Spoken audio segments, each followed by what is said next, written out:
I wonder how many things have been lost down that vent. Oh, Hi, today I'm bringing you news about our near NDO Corepunk. Since the start of the early access, we haven't heard much from the developers. Yesterday, they released a post sharing their current work, upcoming changes, and future plans. I'd like to share these updates with you and discuss them together. You are always welcome to share your thoughts. After all, the key is to listen and to be heard. Let's begin.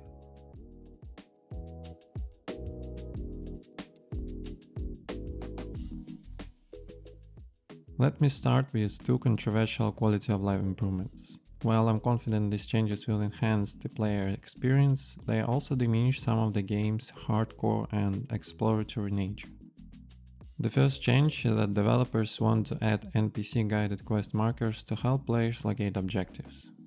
Players currently create these markers themselves on the interactive map to track vendors, gathering spots, boss locations, and quest targets. While this change might reduce the game's adventure spirit, the game chat is constantly filled with players asking for help finding quest locations like the Imp Witch or Boa Mammoth Tank. It seems most players don't actually want to piece together locations solely from NPC dialogue hints. I experienced this myself when I spent 20 minutes searching for Zach's brother trying to remember his location from the alpha test. So, while this change might diminish the sense of exploration, we should consider whether players truly want that level of adventure in their questing experience. The second player experience improvement lowers the threshold for basic health and mana regeneration from 90% to 20%.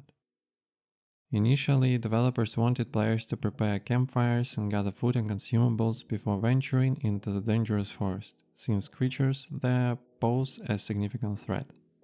With no automatic out-of-combat healing, they hope players would find the preparation and post-combat healing process immersive.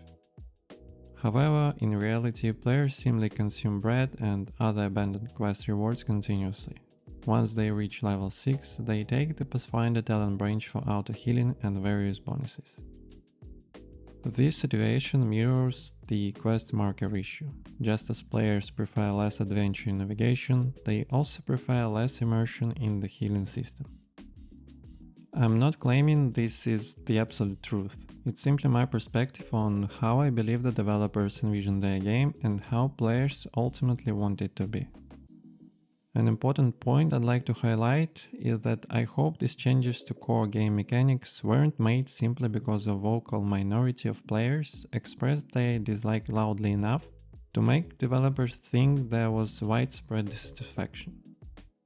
It's crucial in game development to properly measure and evaluate criticism. There will always be players who dislike certain aspects of Corepunk, no matter how polished the game becomes. If only 10% of players dislike a feature, I hope developers can recognize that this represents just a small fraction, while the other 90% are either satisfied or neutral about it. Another quality of life improvement addresses NPC visibility. Sometimes, especially around popular NPCs like Implant Direct or the quest provider / cooking princess Big Mama, large crowds of players make it difficult to locate and interact with NPCs, as they are hidden behind other characters. The developers plan to add a feature where holding Shift plus Alt will highlight NPCs, while preserving immersion when not in use. This is straightforward but welcome improvement. Well done. All these improvements are either already implemented or planned for the near future. Other small quality of life improvements are: the number of camps has been increased and their respawn time decreased to provide players with more action while leveling. Mana and health regeneration consumables have been strengthened. The bank is now shared across all account characters, making alternate character leveling faster and allowing players to distribute gathering and crafting professions across characters for better self-sufficiency.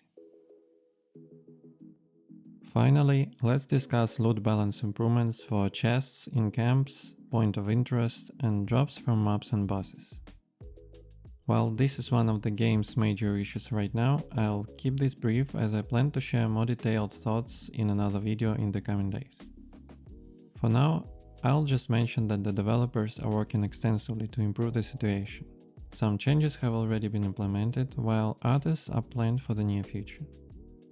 They'll continue monitoring loot drops after these changes, as loot balancing is an ongoing process. And here is one last quality of life improvement you can make. Like this video and subscribe to the channel. The developers might not notice, but I certainly will.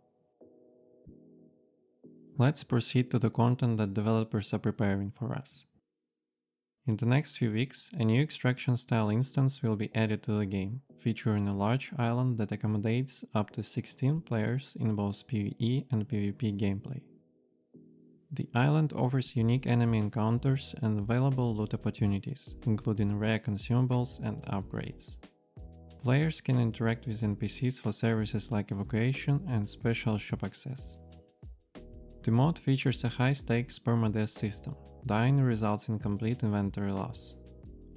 Players must strategically balance their gear choices. Bringing high-tier equipment provides early advantages but increases risk, while a minimal gear approach allows for potentially higher profits through on-site progression.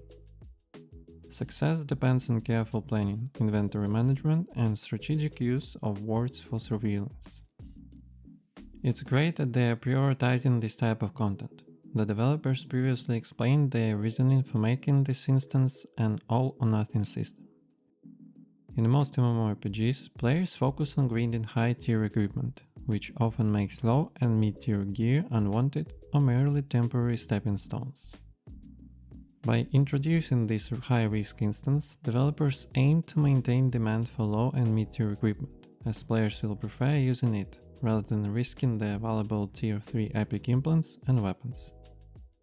As someone who has spent considerable time in Albion and experienced a thriving economy, I deeply appreciate how this content will create a more dynamic economy and trading environment. Next in line are Battlegrounds. Two teams will compete in classic flag-holding matches while accumulating points. The game currently lacks opportunities for PvP engagement, so having guaranteed PvP experiences is exciting. Players can test their builds and challenge opponents after hours of PvE content simply by clicking a few buttons while relaxing at the Goldenfield campfire. Following the Battlegrounds, we can expect a new hero class, the Defender, a tank-type character with shield and taunt abilities. My main concern is balance. Since we already have the tank-type legionary hero, I hope the Defender won't be overpowered. We don't want legionary players feeling forced to switch to the Defender simply because it outperforms their current class in tanking. After the new hero, the developers plan to release solo and group dungeons. Since these plans are far-reaching and many things could change in the coming months, there isn't much point discussing the details now. Rest assured, I keep you informed as new information becomes available. Finally, the developers remain committed to improving both client and server performance, with updates planned for the coming weeks. The team is grateful for player feedback, with many players sharing positive experiences about the game's unique concept. They are actively addressing community-identified issues and using player input to refine game mechanics and balance. The team plans to continue making weekly and monthly improvements based on community feedback. It's great to see the developers listening to the community and staying committed to their pre-early access plans. I would like to create another video in the next few days, plus a Q&A session with the developers. Subscribe to catch this upcoming content if you enjoy it. Thank you for your time, and see you in Corepunk.